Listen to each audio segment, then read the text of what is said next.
Hey folks, this is Billy DKY, the truth seeker that simplifies and demystifies. This is going to be episode 6 of the weekly series, Lies and Half-Truths of the Bible. Before we get started, let's start like we always do with some preliminary stuff. Following God is the goal, not the Bible. I do not disrespect God by questioning the Bible. I honor God by doing so. Following God is not a closed-minded endeavor. The truth is strengthened by questions. Lies are weakened by them. Science is questions that may never be answered. Religion is answers that may never be questioned. That's not my quote. That's from somebody else. Half knowledge that thinks it is full knowledge is worse than ignorance that knows it is ignorance.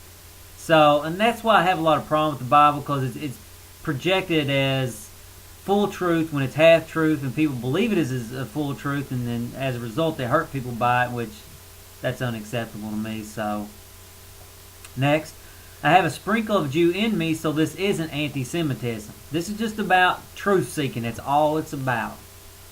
And removing lies so people can have better lives. Like I said, this is a weekly series. I have a playlist out there, which there'll be a bubble. I'll put a bubble out there that pops up, and you can click on it if you're new to this series and you want to watch all of them from the beginning. You can click it and it'll go to the playlist, and there's a button in there and you can see all the episodes. Just click play all. Let's see. Okay, so last week we talked about Genesis 1:27, and I pointed out that we can't be made in the image of God because God is pure energy which has no image.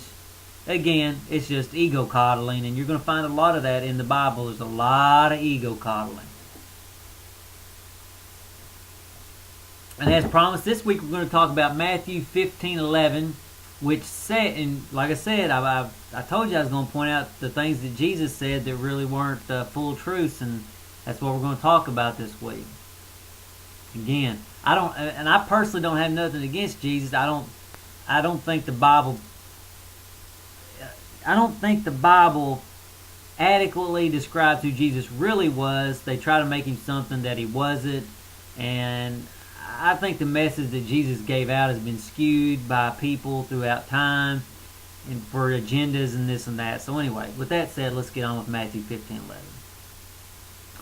Not what goes into the mouth defiles a man, but what comes out of the mouth, this defiles a man.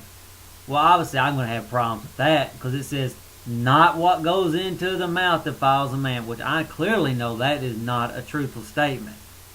I mean, how about candy? Open your mouth, look at your cavities that you've had filled. Where did that come from, candy? So obviously what goes into a man's mouth does defile him.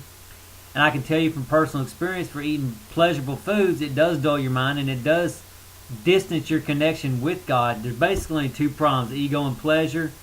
Well, pleasure goes in the mouth, or it goes in one of your five senses. It goes in your eyes, your ears, your nose, your mouth, your skin in some way or another. Yeah. What goes in your mouth does defile you. It may be harder to see, but it definitely does. Look at candy. If you haven't watched the movie Super Size Me, which you can watch it on YouTube for free. I think they have a few advertisements, maybe just one, but obviously the guy put food in his mouth that would cause him health problems. Within a month, he's close to dying. So, I mean, obviously what goes into a man's mouth does defile him.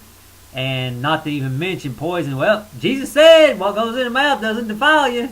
I'm going to get some Drano.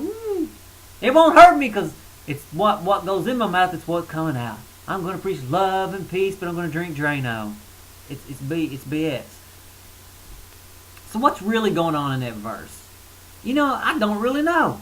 My best guess would be that he was talking with somebody and they're having a discussion, and some reason that was important, but obviously as a truth, it's not something that needs to be said, because it can obviously hurt people. It's like the snake handlers. Snake handling. I mean, crazy crap like that gets people hurt. Okay. So here's what I would say. I'm going to say it better than what he said. Every action has consequences, which that's basically, karma knowledge. Choose actions that help you grow and avoid actions that destroy you. It's that simple. The actions that come out of your mouth have consequences, and you need to choose the right way to speak. The thoughts that you have in your head have consequences. You need to choose the right way to think. The foods that you put in your mouth have consequences, and you need to choose the right foods. Just plain baby carrots. I don't want to eat it. But anyway, you get my point. It's all in what goes in your ears. What you see has consequences. I mean, it's obvious. So anyway, that's what I would have said. Again, every action has consequences. Choose actions that help you grow and avoid actions that destroy you. It's that simple. Why do we have to make it complicated? That's my whole point. I simplify things. I don't make things hard. I make them simple. The Bible makes things complicated, hard, difficult. Okay.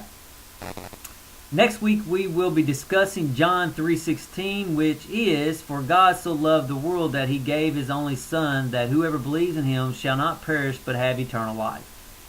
And this was a verse brought up by Liberty U Alum 07, which was previously Redskin some number or another. He wanted me to give him a shout out, so shout out! Okay. If you would like to request a verse to discuss, mention it in the comment section. I will try my best to discuss it. Now, obviously, if you mention something and I agree with it completely, I'm like, this ain't what this series is about. This ain't, I agree with the Bible series. This is points where the Bible's wrong that hurts people. So, if I agree with you, I'll just tell you in the comments section. I've read it. I agree. That's exactly right. Anyway, okay. Basically, here's what I've done. I've figured out that all spirituality boils down to growth. You look outside. What is the grass doing? Growing. What is the tree doing? Growing. What have you been doing your whole life? Growing. It's all about growth. And as humans, we've got to a point where we've learned how not to grow very effectively or minimally. So my point is I want to remove those barriers so we can grow again and be closer to God and be, and just do what we're supposed to be born to do instead of getting caught up in all these other things. Okay, from growth, I have 9 principles that help you achieve optimal growth. So you should go check it out, and it's the first link in the information section of this video. And basically, I have spirituality boiled down to a science, and so that's it. And if you would like to know more about growing optimally, okay, I've already said it. The second link in the information section is the link to the Path blog, which basically is the essence of truth.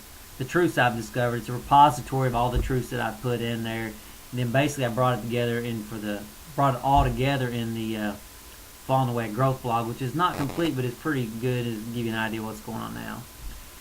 If you want to watch last week's episode, click the link in the video response. So down there'll be a link to it. And if you want to watch all episodes, like I mentioned in the beginning, I have a playlist, which there'll be a bubble that popped up, and you click it and go to the playlist, and within the playlist you can click play all and it'll play them all. Please rate it until next Wednesday. Later, folks.